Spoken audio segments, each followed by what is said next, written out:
Section 8.5 is equations in a Cartesian coordinate system. Everything that we've done so far has been geometry without any sort of a location in which we've placed it, right? We've drawn the triangles, we've drawn pyramids, we've drawn whatever, but there hasn't been a stationary location in which to place our diagrams. So we're going to work inside of a Cartesian coordinate plane in this chapter, or this section of this chapter, and we will have a location in which to place things. So just some reminders about the Cartesian coordinate system. You have the same diagram on your notes. The origin is the location in the middle. The horizontal axis is the x-axis, and the vertical axis is the y-axis. Any ordered pair is listed as the x-coordinate first and the y-coordinate. So whenever you see a number like on this one, we'll use this one as an example. Okay, right here. The x-coordinate of 4 says that we're going to move to the right 4 first, and then the y-coordinate of 3 says we're going to move up 3 second. And it doesn't really matter that you're doing it first and second, but it's listed first and it's listed second. Okay. A few features about positive versus negative. When you're dealing with the x-axis, that is the horizontal axis, the right-hand side's positive, the left-hand side's negative. And when you're dealing with the y-axis, the vertical axis, the y is positive on the top of the top half of the graph, and it's negative on the bottom half. Okay, so there. Oh, one more thing: quadrants. The first quadrant is actually located on the top right, where I've circled the 4, 3, and then we actually go counterclockwise around the diagram to label our coordinates. Our quadrants. So quadrant 2 is in the top left, quadrant 3 is in the bottom left, and then quadrant 4 is in the bottom right. And fun fact for those of you who are left-handed, the reason that we actually have our quadrants labeled this way is because the person who is responsible for having labeled them was left-handed. And so they went counterclockwise instead of clockwise, which is interesting, right? Okay. So a few things about our Cartesian coordinate system. I've mentioned some of these already. The first one is a point, is just a location in the Cartesian coordinate system. It's given by an ordered pair of numbers, A, B.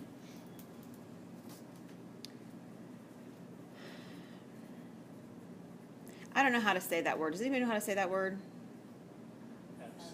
Abscissa? That's my guess too, but yeah. Abscissa?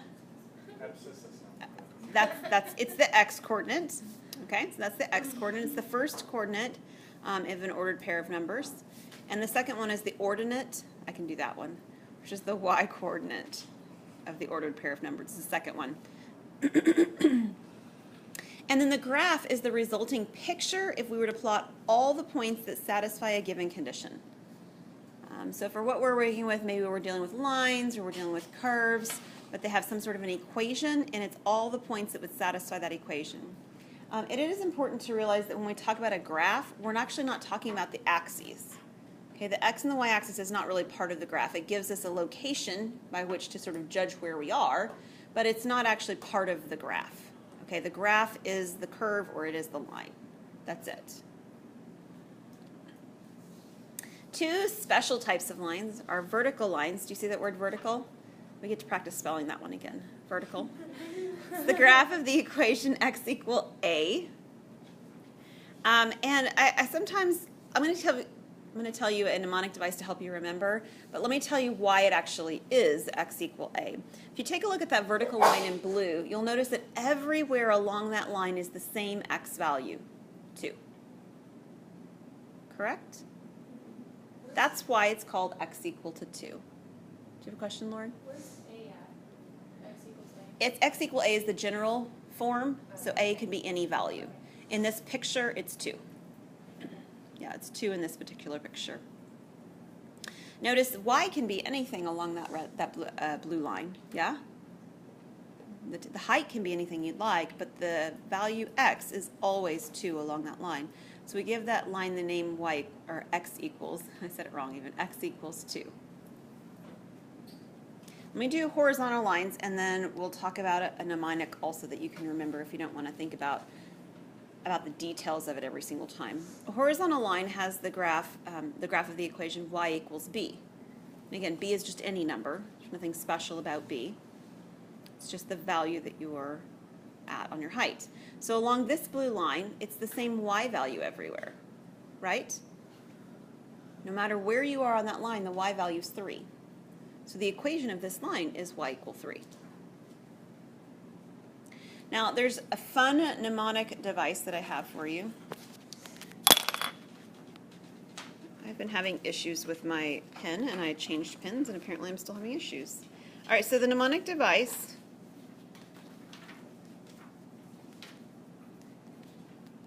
is an acronym HOIVUX. So I'm not going to write all the pieces out, but I'm going to encourage you to. What do you think H stands for? Horizontal. Horizontal. Yeah, we're talking about vertical horizontal lines. H stands for horizontal. That O actually stands for the number 0. 0 slope. Not no slope, 0 slope, as in slope equals 0. Okay? So horizontal lines have 0 slope. And then the y part of it says that the equation is y equals a number. So if you remember HOY, H-O-Y, you have horizontal lines and they're y equals. Okay? So let's do the same thing with VUX. The V stands for vertical. Now we haven't used the letter U yet, but does anybody remember from previous math classes what U would be? Undefined. The U stands for the word undefined, so it's an undefined slope. We'll talk more about that later, but just recognize that that U stands for undefined. And then the X stands for the equations X equals. What was V? V is vertical. Oh. Yeah. So horizontal lines are y equals, that's the HOY. Vertical lines are X equals, that's the VUX. Okay? If you don't like it, that's okay. There's other ways to remember it, but this is one that's kind of nice. All right, generally though, lines that are not vertical have equations that can be written in the form y equal mx plus b. It's probably one of those equations of lines that you just have ingrained upon your brain, right? You use it so much in algebra that it just can't go away. It's like riding a bicycle, right? It just stays there. Y equal mx plus b. This is called the slope-intercept form of a line or equation of a line. Slope-intercept. The M stands for the slope, and the B stands for the y-intercept. Slope has to do with how steep something is. Okay? It also indicates direction. So if the slope's positive versus negative, we'll get to that in a minute, that gives you an indication of the direction of the slope. Is it going up or is it going down? And the y-intercept is where the line crosses the y-axis. That's what the y-intercept is. So a linear equation then is any equation that can be put into the form y equal mx plus b or x equals a. Okay, there's two ways of writing it because vertical lines can't be written in that y equal mx plus b way. It's not possible. So we have another form for them, that's the x equals a. So if you can put an equation into one of those two forms, you have a linear function or a linear equation or the equation of a line. All right, so some intercept issues. A y-intercept is a point with the coordinates 0b that tells us how many units above, if b is positive, or below, if b is negative, that the origin, above or below the origin, that our graph will cross the y-axis. So y-intercept just talks about how far above or below you cross the y-axis. And then an x-intercept is a point with coordinates a0 that indicates where the graph crosses the x-axis. So an x-intercept is where it intercepts, crosses the x-axis. A y-intercept is where it intercepts or crosses the y-axis. And a line will have, this is very specific for a line will have at most one of each of these. Obviously a vertical line or a horizontal line will only have one of them, right? It won't have both of them. But anything else that's y equal mx plus b that's not horizontal or vertical will have exactly one y-intercept and exactly one x-intercept. It's unique.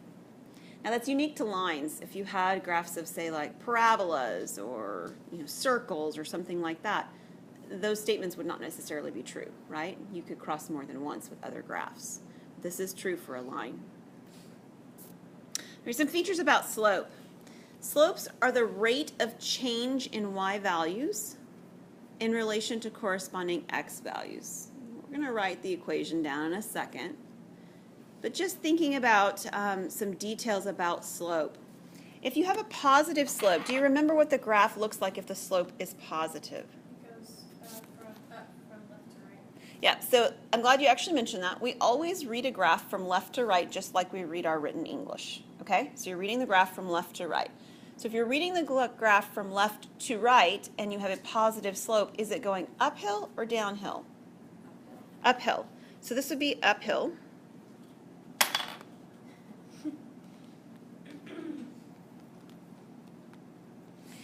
And if you would like, we can actually draw one of those. Looks like that, right? It's going uphill from left to right. So if the graph has a negative slope, what's going on? It's going downhill.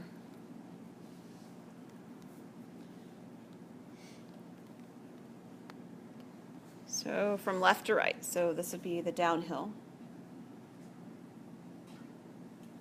Zero slope, I mentioned that a moment ago. Do you remember what I said about zero slope? Which of the two kinds of lines had zero slope, horizontal or vertical? It was horizontal. Horizontal had zero slope. It's the HOY, H-O-Y, and the O was for zero. Okay, so zero slope, these are horizontal lines. So if you're talking about zero slope, it looks like this because this is a horizontal line. And the idea is that it's flat.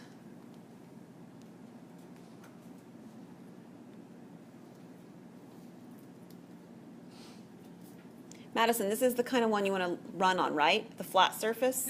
Yeah, not the increasing or the decreasing. Yeah, we want the flat surface. These are good things, okay? Flat. Now, no slope is the kind you can't run on. Okay, what is no slope? They go straight down. Yeah, it's vertical. It looks like, whoops, they're not that one. Let me get my line tool. How about that one? It looks like that. It looks like the side of the building. Right? So we would say that this has undefined slope because if you take a look back up at slope, the description up here, the loose sort of description, it says the rate of change in the y values in relation to the corresponding x values. Well, all the way along a vertical line, the x values don't change. So if the x values aren't changing, then the y values don't have the opportunity to talk about how they change with respect to x. They don't. They don't have any relationship to x, right, because it's vertical. So as we're taking a look at this, this one ends up being our vertical line. And that's really like the best we can say about it. Undefined slope. So sometimes you'll hear people use the word no slope. That is a terrible word. Because sometimes when people say the word no slope, they mean zero slope. And sometimes when they say the word no slope, they mean undefined slope. So please don't use the phrase no slope because it's ambiguous. We don't have a clearly defined description of which one it should be. We're going to say zero or we're going to say undefined. Okay? Is everybody good with that? All right, a couple other details about this slope before we actually write some stuff down. Slopes that are farther from zero are farther from the horizontal or steeper.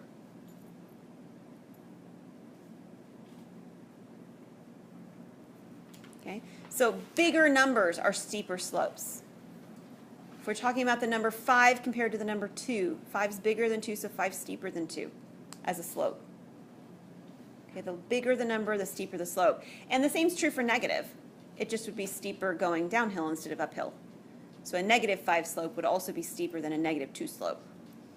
You're just doing it from a downhill perspective instead of uphill perspective. Parallel lines have the same slope. And that's the picture you see on the diagram here, is these three lines are parallel. Their slopes are the same. Okay, if the slopes weren't the same, then eventually the lines would have to cross. The exception to that is two vertical lines, because vertical lines don't have slope. It's undefined. It doesn't make sense to talk about it. So you could say that they both have undefined slope, but you actually can't say that their slopes are the same, because the same would actually mean that they are equal to a value, and they aren't equal to a value at all. So these would be two vertical lines, obviously. They have the same idea behind them in terms of their slope, but they're both undefined.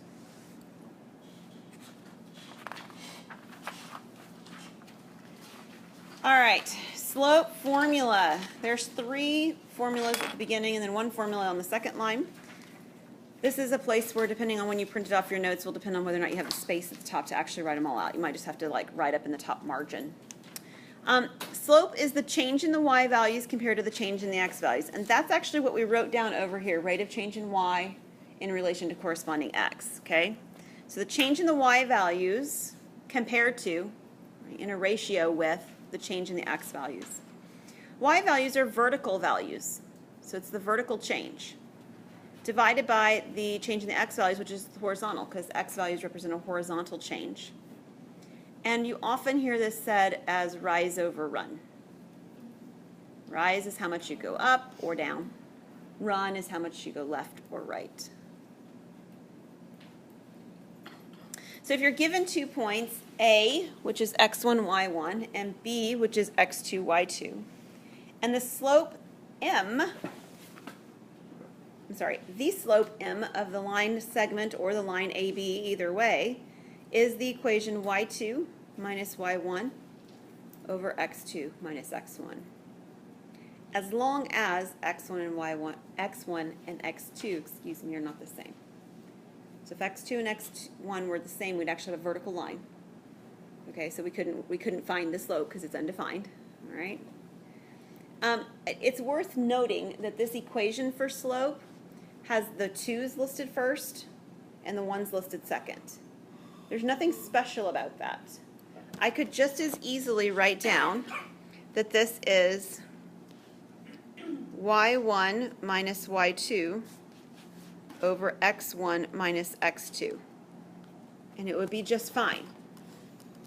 All the signs would actually switch, but if they switch on the top and they switch on the bottom, and you do the division, it's the same value.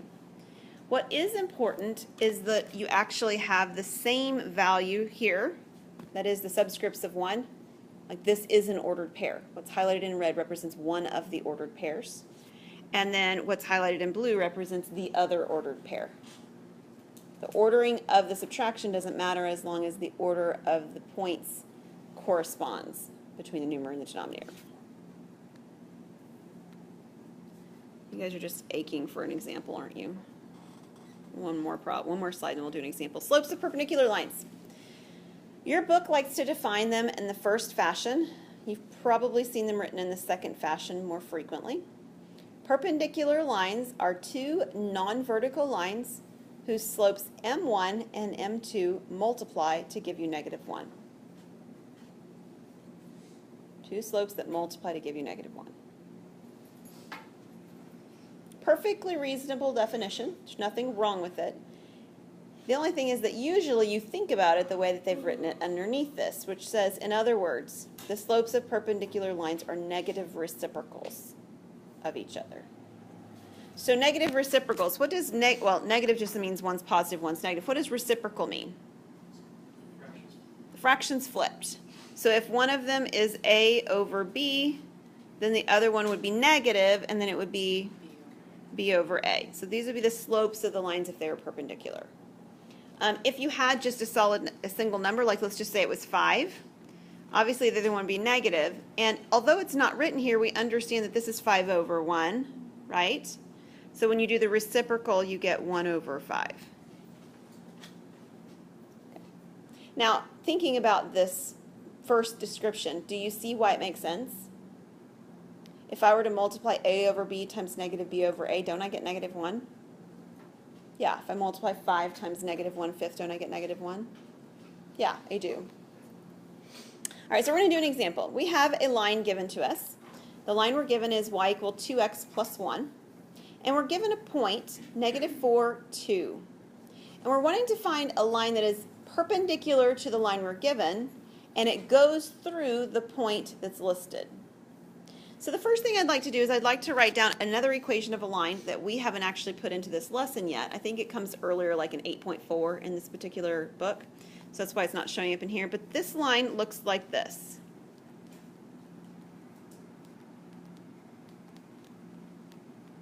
Have you guys seen that equation before? Do you remember what it's called? It has a name. It's not the expanded form or something. Nope, but that's a good try.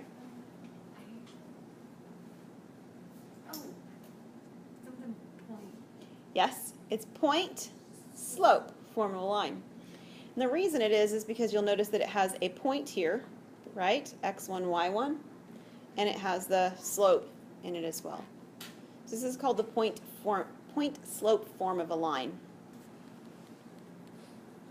Okay, so the beauty of this point slope form of a line is it gives us a place to simply place the value x1 and y1 that we were given.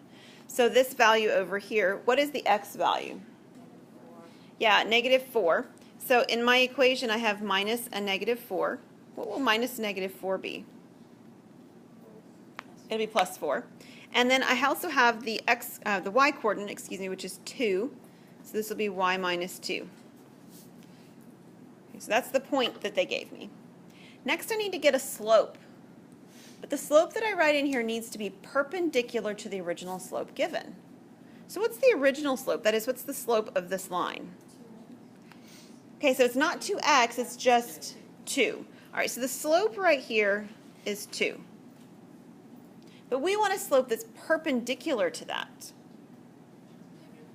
So it would be negative, and then the reciprocal of 2 is 1/2.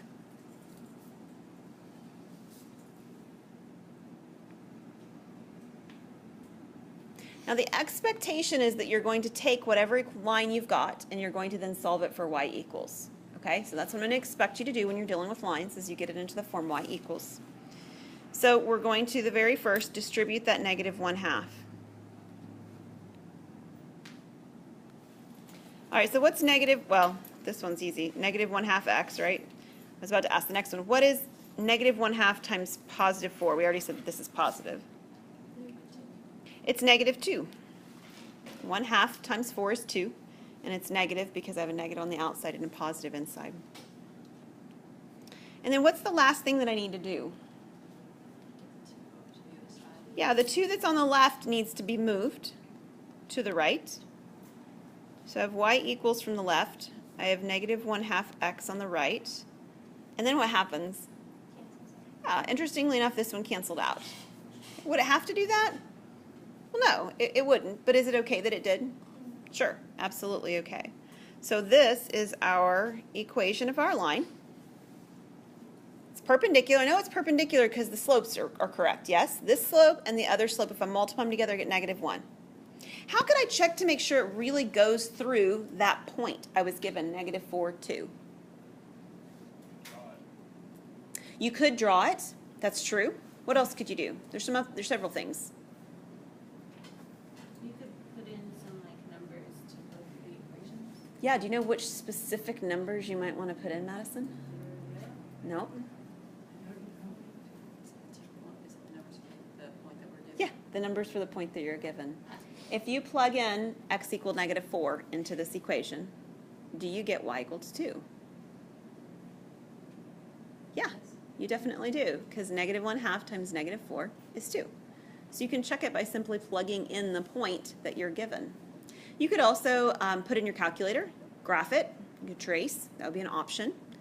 So there's some other things too. The simplest thing though I think probably is to simply take the value you're given and plug it in. Okay, everybody good with that? Okay, I have another one. Suppose that the points -1, 6 and 7, 0 are on a line. So the first thing we're going to do is to find the slope of the line. So how do I find the slope of the line when I'm given 2 points? Yeah, I have a slope formula, right? y2 minus y1 over x2 minus x1. And you can give these the names whatever you want, but probably most naturally just in order. The first one's x1, y1, and the second one's x2, y2. If you switch them, it's okay. It's not going to hurt anything. But if you label them that way, then the first one you have is y2 is 0, minus the y1, which is 6, over x2, which is 7, minus x1, which is -1. So I have -6 on top. What do I have on bottom? 8. And do I get to leave this as -6 over 8? Probably not. Why not? It could be reduced. Both of them are even, right? So we would, at the very least, we can rewrite this as -3/4. If you absolutely abhor fractions and you want to turn it into a decimal, this one's okay to do that with because it terminates. It's no repeating things or anything like that. So you could write this as negative 0.75. I'm going to leave it as negative 3/4. Okay, is everybody good with that so far? Okay. Part B then says that we're supposed to find the equation of the line. That becomes an exercise much like the last one. We have the slope, it's negative 3/4, and we have 2 points. Which point do I need to use? Either one's fine. Is there one point that's nicer to use than the other one, Jessica? Yeah, the one that's got a 0 in it. Anytime I've got 0 involved, that's nicer than the values that don't have 0 in them. So I like 7, 0 better. But if you decide you wanted to use, for whatever reason, negative 1, 6, it's going to be fine. You'll get the same equation. So y minus, there's my 0, equals my slope, which is negative 3/4, times x minus 7. I already have the left-hand side saying y equals. That's nice, right? Yeah. On the right-hand side, I have negative 3/4 x. And then I have negative 3/4 times 7. Well, negative times negative is going to be a positive, so that's part of it. And then what do I do when I do 3/4 times 7? Yeah, you just multiply the 3 and the 7 together, which is 21. And then you leave it over the same denominator you already had, so it's 21/4. Why did you distribute, like, why did you put that in parentheses? Why did I put the x minus 7 in parentheses? Oh, good. Okay, never mind. Do you see it now? Yeah. Okay, that's fine. Does anyone have any other questions on that one? All right. There we go. What could we do to check this? What could we do to check to make sure it really goes through the points that we were listing, we were given? Yeah, you could plug in either one of them one at a time, right, Lauren? Yeah, you can't do them at the same time. But if you take either x value, so if you either take negative 1 or you take 7 and you plug it in for x, if you found the right equation of the line, you should get the corresponding y values of 6 or 0 out of your equation when you do that. Okay, so you can always check to make sure that you've got the right equation of a line. All right, next one. We have the equation 3x plus 2y equals 8. The first thing we're going to do is to put this in slope-intercept form. Okay, so anytime it says slope-intercept form, that means solve for y. Make it say y equals. Okay? So this is almost like an A, B, C, D, E kind of problem. Part A, put it in slope-intercept form. So we're going to do that first. So slope-intercept form, I'm even going to call it part A. I have 3x plus 2y equals 8. What's the first thing I need to do? Subtract which piece? The 3x. So if I subtract the 3x, I've got 2y on the left. I can't actually combine the 8 and the 3x, right? Because one of them has an x and the other one doesn't. So I'm just going to have to list them both. And I'm going to list the x first just because my goal is to have it in that slope-intercept form. And the x term comes before the constant term in that form. So this is what it looks like. Either now or later, you're going to move it to the front. What else do I need to do? Divide by 2. And dividing by 2 means dividing every term by 2. So obviously the negative 3/2 won't reduce. You're just going to have that as negative 3/2 x. But 8 over 2 does reduce. It becomes 4. So this is, if they were labeled, part A of the directions, slope-intercept form. Part B says to identify the slope and the y-intercept. So what is the slope in this form? Negative 3 over 2. Fantastic. What is the y-intercept? It's not 8. Look at the final form of our line. It has the 4 in it. And let's write it as an ordered pair because this is a point, right? So 4 is a number, but our intercept is a location in space that has an x and a y coordinate. So a y-intercept has an x value of 0, and the y value is 4, which we get from this piece right here. Is everybody good with that? So the y-intercept is the point 0.04. All right, part C, if you will, says find the x-intercept. Now you can find the x-intercept from any version of the equation that you have on the screen. It doesn't make any difference. So you can take the original one you were given, or you can take the one that you changed it into. I think it's probably easiest to take the original one you were given. That's just my personal preference. Because if you're finding the x-intercept is where y equals 0, just like the y-intercept is where x equals 0. Okay? So the x-intercept is when we have y equal to 0, and our equation was 3x plus 2y equals 8. So if I want y to be 0, I have 3x plus 0 equals 8, or just 3x equal 8. And what is x? 8 over 3. And if you're keeping track, that's the first one that we've had so far today where you couldn't write that as a decimal in a closed form. You'd have to use some kind of a repeating bar, and that's definitely one of those kind of no-nos in the middle of an equation of a line. We don't use repeating bars, okay? Not in the form of a line. So we would leave that for sure as 8 over 3, but this is an ordered pair. It's a point in space. So we need to list it as an ordered pair. The x value is 8 over 3. What's the y value? 0. We did that. We plugged 0 in for y. That's my y value. So that's my x-intercept right there.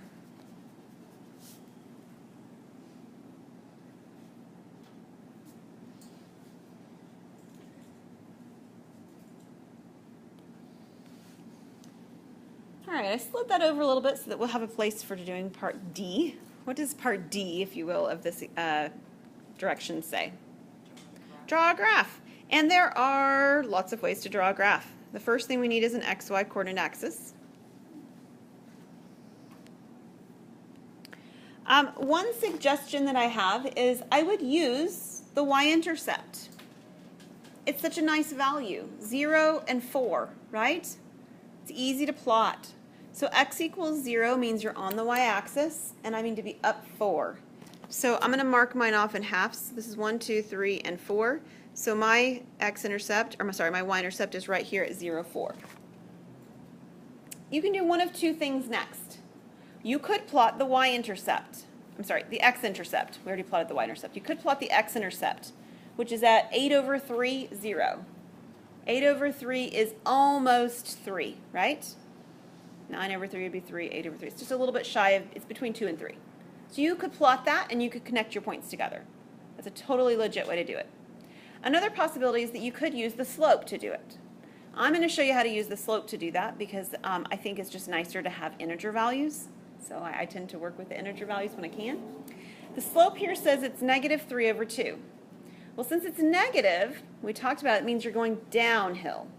So from where I am, I'm going to go down 3, which is going to put me at what height? Yeah, I'm starting out at 4, I'm going down 3, I'm going to put a height of 1. And then the over 2 means I'm going to go over to the right 2. So if you're keeping track, right here is where that places me. I've gone down 3, which puts me at 1. I've gone over 2, which puts me at 2.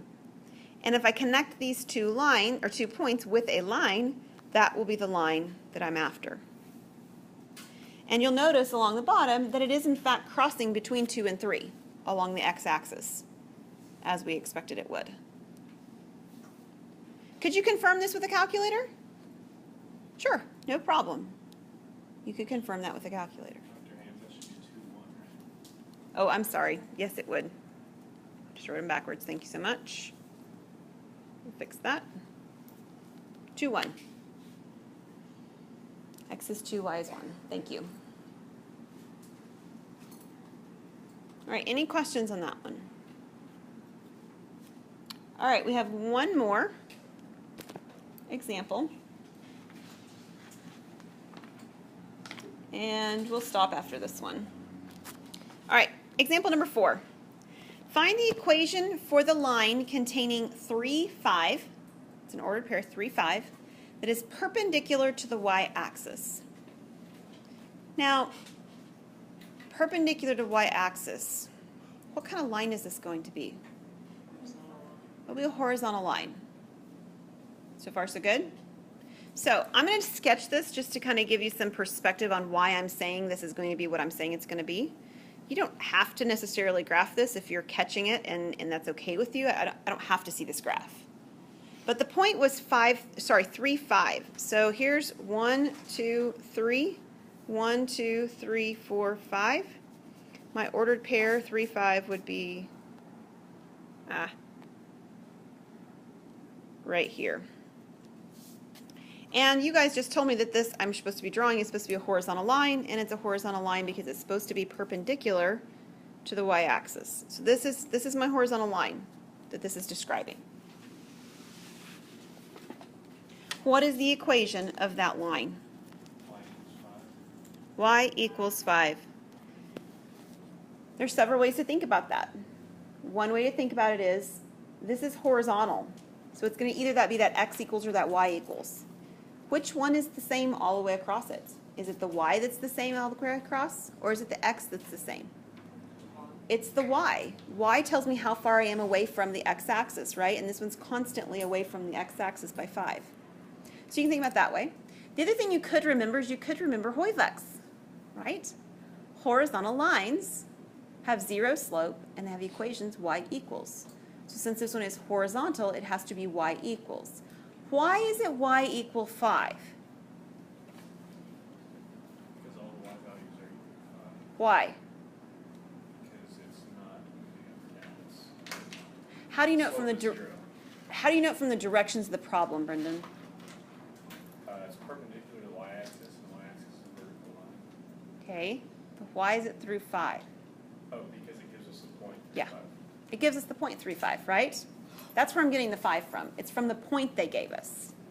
So this is a horizontal line with y equals 5 because that's the y coordinate of the point that was given to us. Does everybody see that okay? For a lot of students, it helps to just draw the picture and then deduce it from there. If you don't need the picture, it's okay. You can think through it in the same fashion without the picture. Any questions on this one? All right.